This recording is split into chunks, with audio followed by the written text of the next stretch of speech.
Assalamualaikum warahmatullahi wabarakatuh. Jadi ya, penulis baru sadar bahwa penulis itu bisa dapat 70 km per liter dengan memperpanjang saluran intake ya.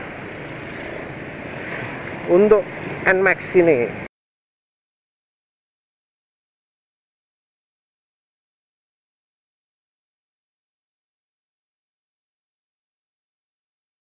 yang ingin penulis tunjukkan ya di sini ya. Ya, mana yang kemarin-kemarin bilang bahwa kalau untuk bikin performa nambah, tarikan nambah, itu nggak bisa dikecilkan.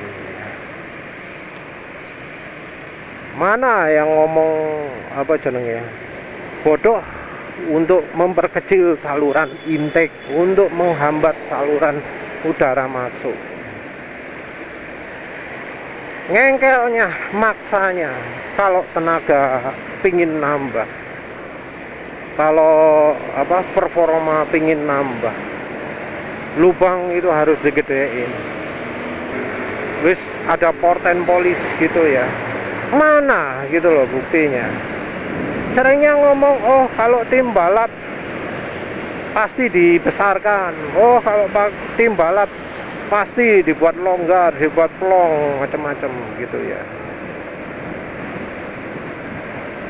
Tapi kan untuk kita kebutuhannya beda. Misal untuk kalau gojek atau antar-antar barang atau jadi pengantar makanan, butuhnya kan irit ya. Mana buktinya kalau saluran udara dibesarkan?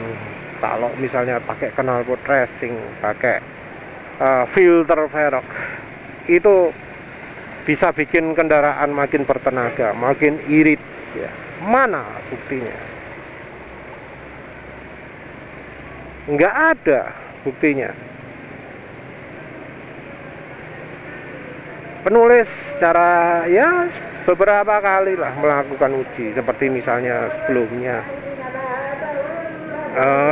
pakai aditif bensin ya, penulis tunjukkan perbedaan angka kilometernya. Jadi banyak orang-orang yang ngomong kalau udara diperlancar, udara diperbesar, kendaraan jadi bertenaga, lebih irit. Itu cuma ngomong, asal ngomong ya, nggak bisa membuktikan. Karena ya yang namanya penambahan tenaga itu nggak bisa langsung, wah kalau pakai ini langsung tenaga meningkat 100% gitu ya di semua rentang RPM. Seringnya kalau di kendaraan, di motor, di mobil, itu yang namanya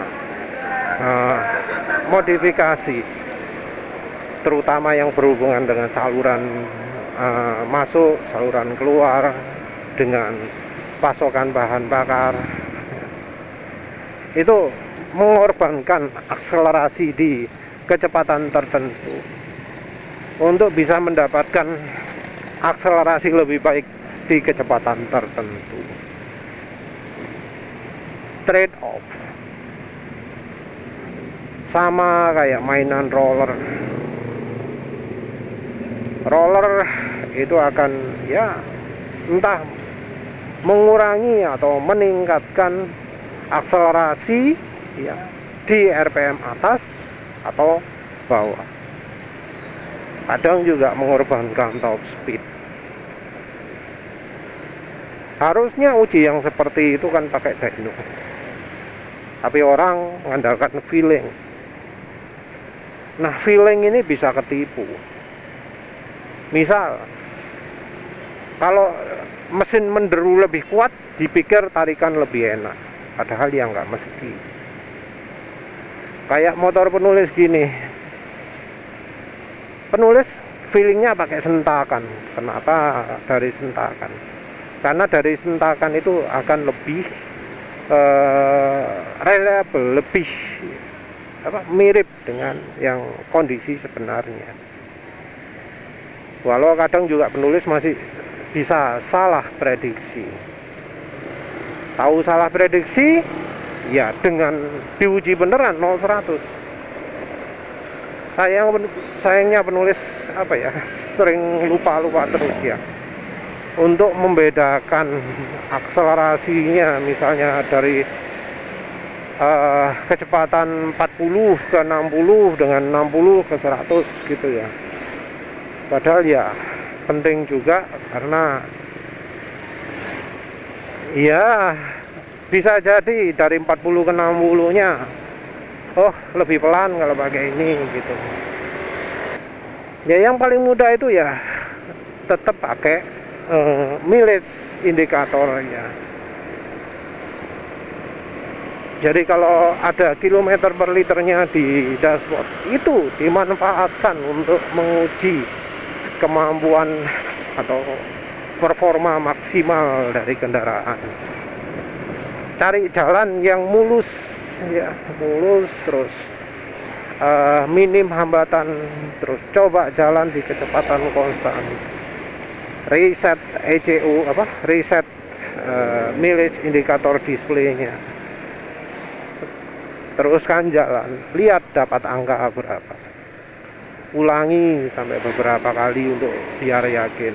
Ulangi di hari kedua atau hari ketiga gitu ya. Di beda hari, di situasi hujan, di situasi panas. Untuk tahu variasinya berapa. Terus lakukanlah modifikasi yang ya dianggap bakal meningkatkan tenaga. Misal filter diganti pakai Verox ya. Terus dipasangi apa jenenge itu, velocity stack. Lihat apakah angkanya berubah. Kalau misalnya benar, maka angkanya akan berubah. Dan perubahannya nggak sedikit. Ya seperti penulis lah, yang di video sebelumnya bisa dapat 70 km per liter. Di sebelumnya nggak begitu ideal, kondisinya dapat 65. Itu juga sudah lumayan gitu. Itu modifikasinya, salurannya dibuat makin panjang.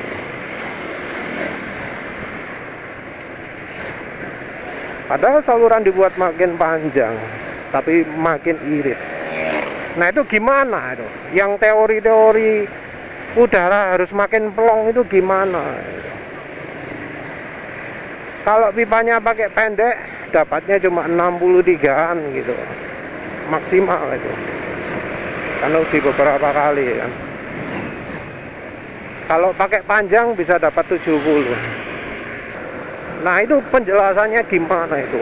Mereka yang apa jenenge ya, sangat hobi merekomendasikan knalpot racing, hobi untuk merekomendasikan pakai filter Verox. Itu gimana itu penjelasannya? Tapi ya sayangnya orang itu ya wis wis kadung percaya, terus dipercaya walau buktinya kosong, nol, melompong, nggak ada buktinya tetap aja ngeyel. Walau ya sudah dibuktikan beneran bahwa angkanya jelas, dapat irit, nggak percaya. Padahal mereka sendiri nggak bisa kasih bukti. Ini loh perbandingannya, nggak bisa seperti itu. Dan kita ngomong kendaraan standar ya. Kali kalau kendaraan sudah modifikasi ya itu sudah saenake wis. Kalau sampai ada peningkatan berarti yang melakukan tuningnya yang nggak mampu, nggak becus. Bukan dari salah misalnya merek ECU-nya ini salah, enggak. Tapi tunernya yang nggak becus. Ya wes lah itu aja ya. Jadi ya untuk meyakinkan sesuatu itu cobaan dulu lah. Cobaan, lihat ada buktinya. Dan kalau melakukan percobaan, lakukan berulang, lakukan di berbagai kondisi biar yakin dan pahami variabel-variabel apa yang terjadi. Contoh misalnya penulis mensyaratkan kendaraan standar, yaitu variabelnya. Jangan terus dicoba di kendaraan bore up ya, hasilnya ya beda lah. Terus kendaraan yang sudah umurnya tua juga jangan disamakan dengan yang baru fresh. Itu juga perlu dipertimbangkan. Ya wis, itu saja. Terima kasih sudah menonton. Assalamualaikum warahmatullahi wabarakatuh.